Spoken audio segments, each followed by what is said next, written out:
Matthew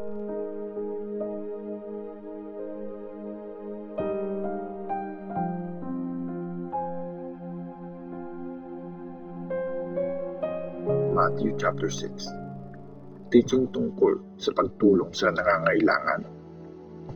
Siguraduhin niyong hindi pakitang tao lang ang paggawa niyo ng mga religious activities sa mga public places. Kung ganyan ang gagawin niyo, wala kayong makukuhang reward galing sa inyong Ama sa langit. So pag nagbibigay ka ng limos, huwag mo nang ipagsigawan pa tulad ng mga ginagawa ng mga pakitang tao sa mga synagogues at mga kalsada. Ginagawa nila yon para purihin sila ng mga tao. Tandaan nyo, tatanggap na nila ang reward nila. Pero pag nagbibigay ka ng limos, gawin mo yon sa parang di nalalaman kahit ng best friend mo. Gawin mo yon nang ikaw lang ang nakakaalam at ang Ama mo na nakakakita ng kabutihang ginagawa mo in secret ang magre-reward sa'yo. Teaching tungkol sa prayer. Pag nagpe-pray kayo, huwag niyong gayahin ang mga mapagkunwari. Mahilig sila mag-pray ng nakatayo sa mga synagogues at sa mga kanto para makita ng mga tao. Tandaan niyo, tinanggap na nila ang reward nila. Pero pag magpe-pray ka, pumasok ka sa kwarto mo at isara mo ang pinto. Saka ka mag-pray sa iyong Ama na hindi nakikita. Ang Ama na nakakakita ng ginagawa mo in secret ang siya magre-reward sa iyo. Sa pagpe-pray nyo, huwag kayong gagamit ng maraming salita na wala namang kwenta, gaya ng mga ginagawa ng mga Gentiles. Akala nila makikinig ang Diyos dahil sa haba ng prayers nila. Huwag nyo silang gagayahin. Alam na ng inyong Ama ang mga kailangan nyo bago pa kayo humingi sa Kanya. Ganito kayo dapat mag-pray. Ama namin sa langit, sambahin ang pangalan mo. Dumating sana ang kaharian mo. Masunod sana ang kalooban mo dito sa lupa tulad ng sa langit. Bigyan mo po kami ng pagkain sa araw-araw. Patawarin mo kami sa mga kasalanan namin tulad ng pagpapatawad namin sa mga nagkakasala sa amin. At huwag mong hayaang matukso kami, pero iligtas mo kami sa masama. Dahil sa iyo ang kaharian, kapangyarihan, at papuri magpakailanman. Amen. Dahil kung pinapatawad niyo ang mga nagkakasala sa inyo, papatawarin din kayo ng inyong Ama sa langit. Pero kung hindi niyo pinapatawad ang iba, hindi rin papatawarin ng inyong Ama ang mga kasalanan niyo. Teaching tungkol sa fasting. Kapag nagpa-fasting kayo, huwag kayong magmukhang malungkot gaya ng mga pakitang tao. Hindi sila nag-aayos ng itsura para makita ng mga tao na nagpa-fasting sila. Tandaan nyo, tinanggap na nila ang reward nila. Instead, pag nagpa-fasting ka, ayusin mo ang buhok mo at maghilamos ka para di mapansin ng mga tao na nagpa-fasting ka. Ang Ama mo lang na hindi nakikita ang makakaalam nun.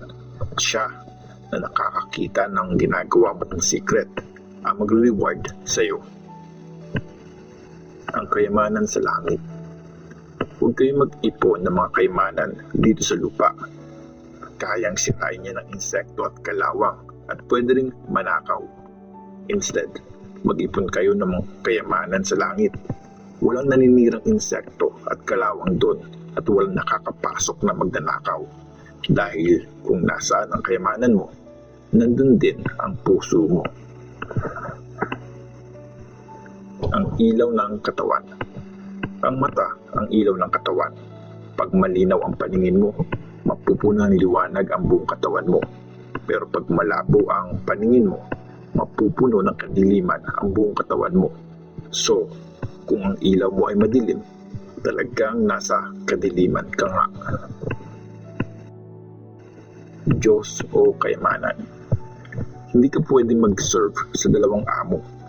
Either mahal mo yung isa at ayaw mo yung pangalawa, o magiging loyal ka sa isa at i-reject mo ang pangalawa. Hindi ka pwede mag-serve sa Diyos at sa pera. Kaya sinasabi ko sa inyo, huwag kayong mag-worry kung ano ang kakainin at iinumin nyo para mabuhay kayo, o kaya kung ano ang susuotin nyo. Di ba?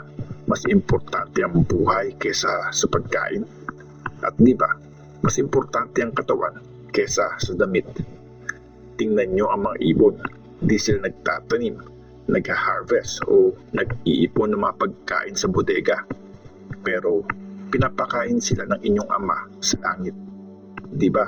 Mas mahalaga kayo kaysa sa mga ibon? Sino sa inyo ang kaya magpahaba ng isa pang oras ang buhay niya pag nag-worry siya? At bakit nag-worry kayo kung ano ang susuotin nyo? Isipin nyo kung paano lumalago ang mga bulaklak sa field. Di sila nagtatrabaho o nagtatahi. Pero sinasabi ko sa inyo, kahit sa sobrang yaman ni Solomon, di siya nakapagsuot ng kasing ganda ng isa sa mga bulaklak na to. Kung dinadamitan ng Diyos ang mga damong ligaw na buhay ngayon, tapos susunugin lang bukas, kayo pa kaya? Ang liit naman ng faith nyo sa Kanya. So huwag kayong mag-worry na makatapusin kayo sa pagkain, inumin o damit. Mga Gentiles ang nag-worry sa mga ganong bagay. Alam na ng inyong tatay na kailangan nyo ang lahat ng ito. Pero higit sa lahat, unahin nyo ang kaharian ng Diyos at ang pagsunod sa kalooban niya at ibibigay niya sa inyo ang lahat ng mga bagay na ito. Kaya huwag kayong mag-worry kung anong mangyayari bukas.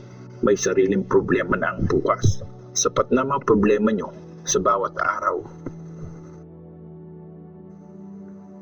Matthew chapter 7. Ang paghusga sa kapwa. Huwag niyong husgahan ang kapwa nyo para di kayo mahusgahan ng Diyos. Kasi, huhusgahan kayo ng Diyos ayon sa paghusga nyo sa iba at susukatin kayo ayon sa panukat na ginamit nyo sa iba.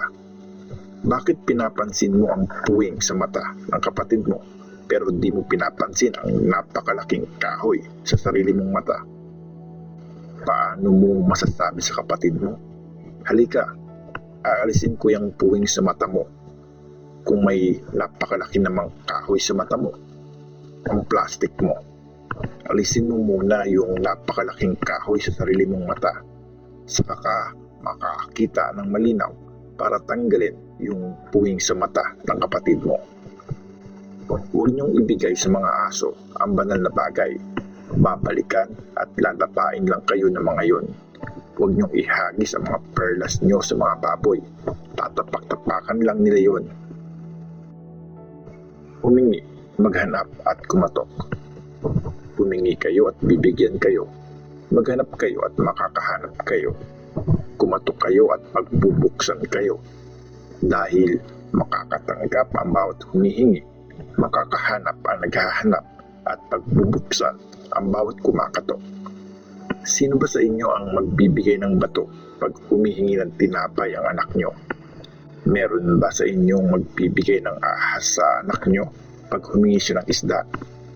Kung kayo nga na masasama, marunong magbigay ng mabubuting bagay sa mga anak nyo, paano pa kaya ang tatay nyo sa langit na nagbibigay ng mabubuting bagay sa mga humingi sa Kanya? Gawin nyo sa iba ang gusto nyo gawin nila sa inyo. Ito ang kahulugan ng law ni Moses at ng teachings ng mga prophets. Ang makitid na pintuan. Pumasok kayo sa makitid na pintuan. Malapad ang pintuan at maluwag ang daan papunta sa lugar kung saan ka mapapahamak at marami ang dumadaan doon. Pero makitid ang pinto at masikip ang daan papunta sa buhay na walang hanggan at kakaunti lang ang nakakahanap noon. Nag-warning si Jesus tungkol sa mga fake na prophets. Mag-ingat kayo sa mga fake na prophets. Lumalapit siya sa inyo na parang maamong tupa. Pero ang totoo, mga mababangis na wolf sila. Makikilala niyo sila sa mga gawa nila. Hindi nagbubunga ng ubas o ng prutas ng fig ang mga matitinik na halaman. Mabuti ang bunga ng mabuting puno, pero masama ang bunga ng masamang puno. Di pwedeng magbunga ng masama ang mabuting puno, at di pwedeng magbunga ng mabuti ang masamang puno. Pinuputol at tinatapon sa apoy ang bawat puno na masama ang bunga. So, makikilala nyo ang mga fake na prophets sa mga ginagawa nila. Di ko kayo kilala. Hindi lahat ng tumatawag sa akin ng Lord, Lord, ay makakapasok sa kaharian ng langit. Yung mga taong sumusunod lang sa kalooban ng Ama ko sa langit ang makakapasok doon. Sa Judgment Day, maraming magsasabi sa akin, Lord, Lord, di po ba nag-preach kami ng mensahe mo? Nagpalayas ng mga demonyo at gumawa ng mga miracles sa pangalan mo. Pero sasabihin ko sa kanila, di ko kayo kilala. Lumayo kayo sa akin, ang sasama nyo. Ang dalawang nagtayo ng bahay.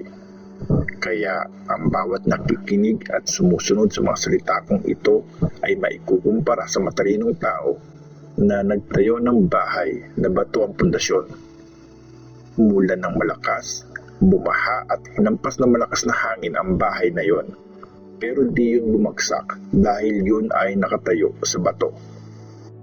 Ang bawat nakikinig sa salita ko pero di naman sinusunod ito ay maikukumpara naman sa taong bobo na gumawa ng bahay na tinayo sa buhangin. Umulan ng malakas, bumaha at hinampas ng malakas na hangin ang bahay. Bumagsak ito at wasak na wasak. Ang authority ni Jesus. Bumilib ang mga tao kay Jesus nang marinig nila ang teaching niya dahil nagturo siya ng may authority, di tulad ng mga teachers ng law.